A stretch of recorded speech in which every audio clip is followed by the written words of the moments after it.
Howdy, it's Jim Murado, and this is early May 2023, and we are driving to Indiana Dunes, which is obviously in Indiana.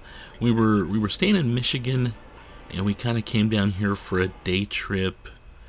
Went through Indiana. We could see Chicago from the Indiana Dunes, but we didn't quite get into Illinois. Obviously, this is a kind of a busy area, though. You're close enough to Chicago that there was a little bit of traffic, but I mean not Chicago traffic, but you noticed it. Anyway, this was a national park, and actually, it's the closest national park to us that we had not been to.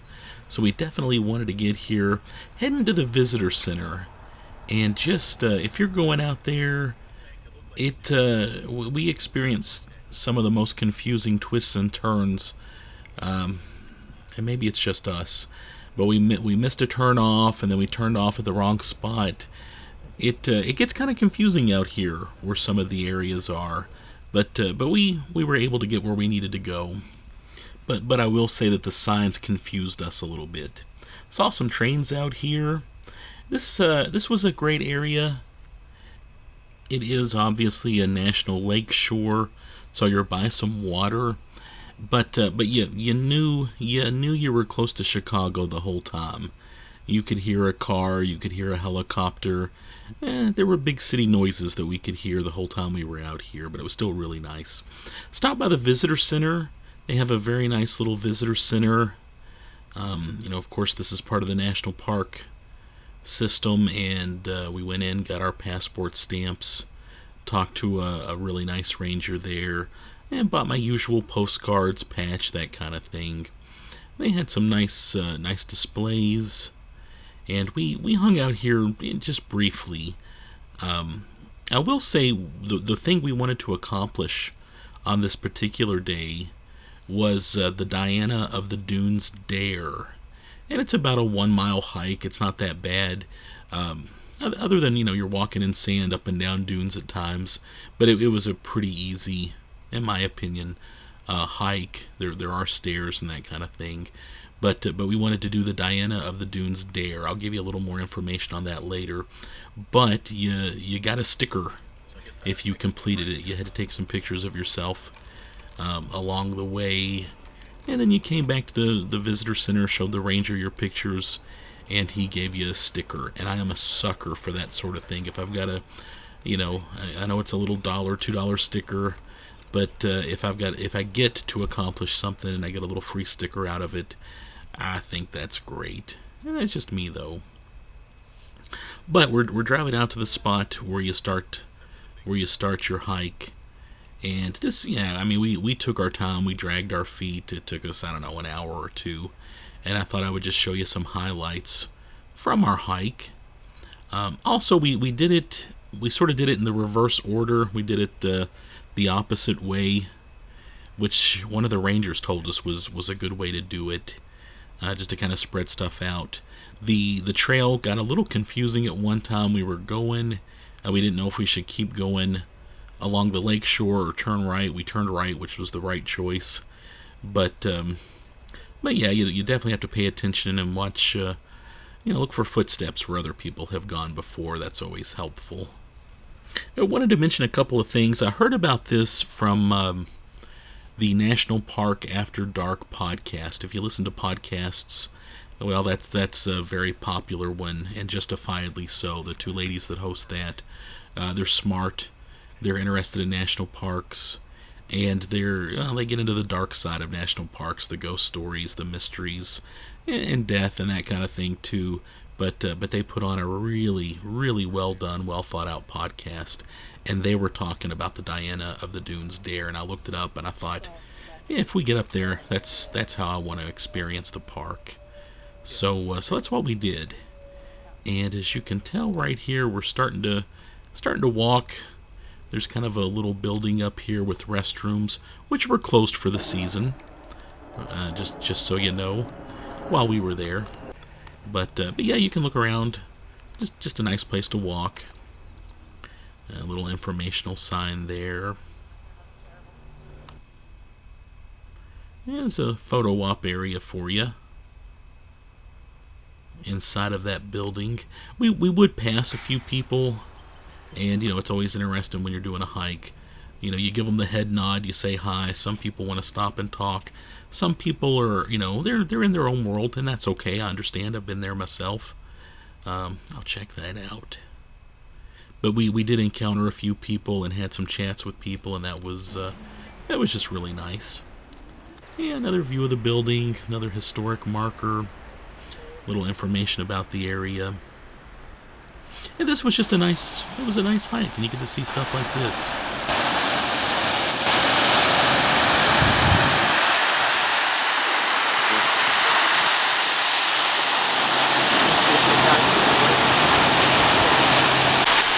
And I promise I don't want to read too much from Wikipedia, but it is a good source of basic information, in my humble opinion. Wanted to mention, let me read just a little bit from Wikipedia. Diana of the Dunes was the nickname given to Alice Mabel Gray, 1881 to 1925, an American intellectual and counterculture figure whose life inspired a local legend in Chesterton, Indiana. Gray lived in primitive conditions among the sand dunes of northern Indiana and became interested in the history, ecology, and the need to preserve the area's dunes.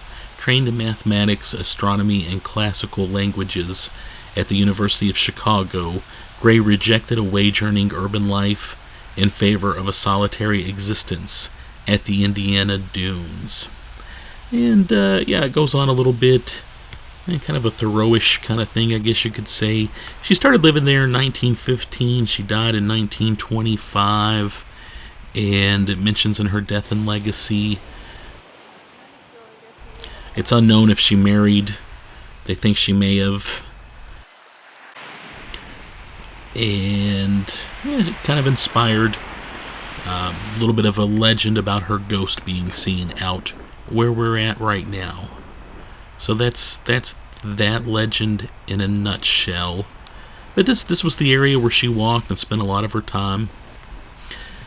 We were here, like I said, in early May. It was still kind of cold, and we didn't see a whole lot of didn't see many boats, but we saw that one. And we did see a lot of variety while we were here at Indiana Dunes. We did read a sign. I think I was reading from Wikipedia earlier, but you can see the Chicago skyline from where we were, and I believe it was 28 miles away.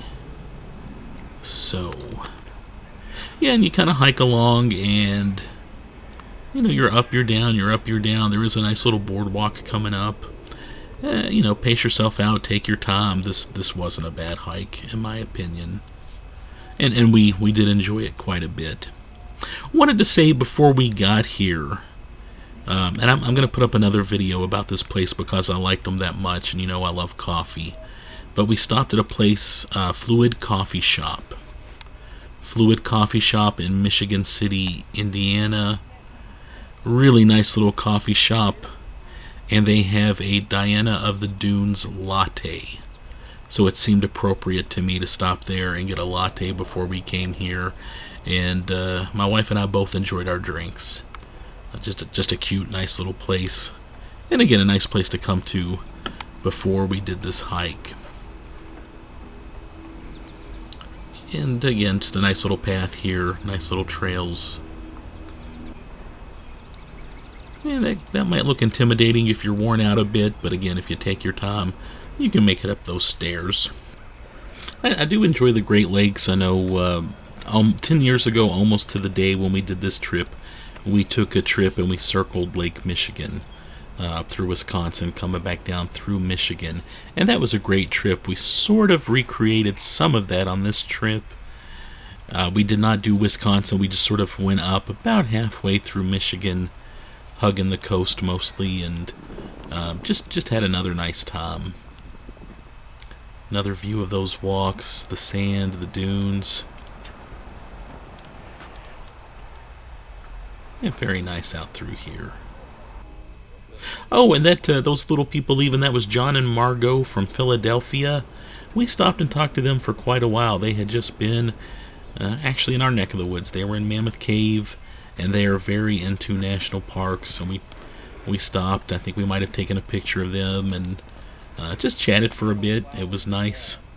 They had covered some of the same ground we had covered, and that was just a lot of fun. We did see some park rangers out here taking a tour. I don't know if they were newer rangers, but it was neat seeing a group of rangers out talking about the park. I'm a big fan of national parks. I'm a big fan of state parks too, but the National Park Service manages many units.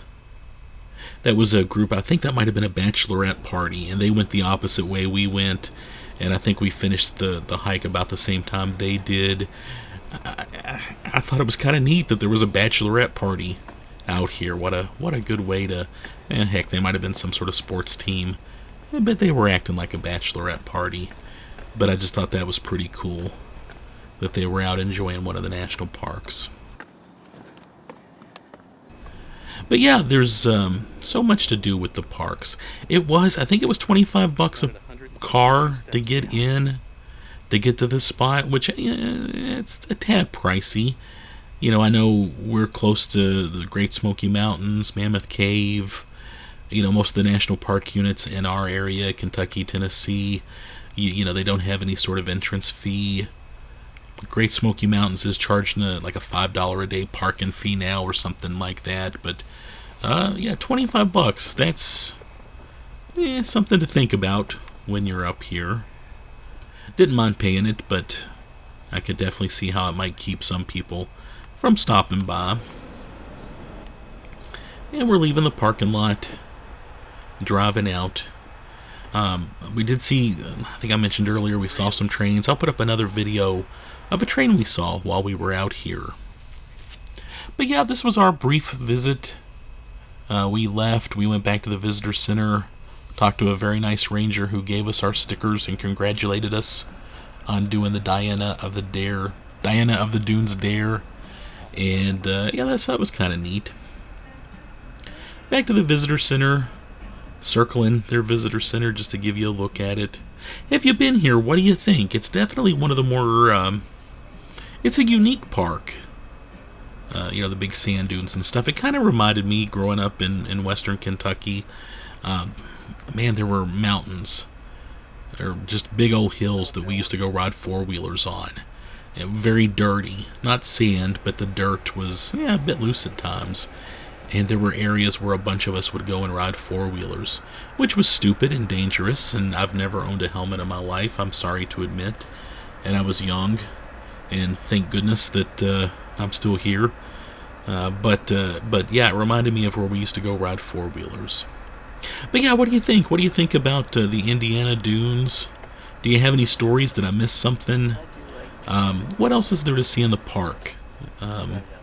I'd love to hear from locals or people that go here often. But that was our trip to the Indiana Dunes.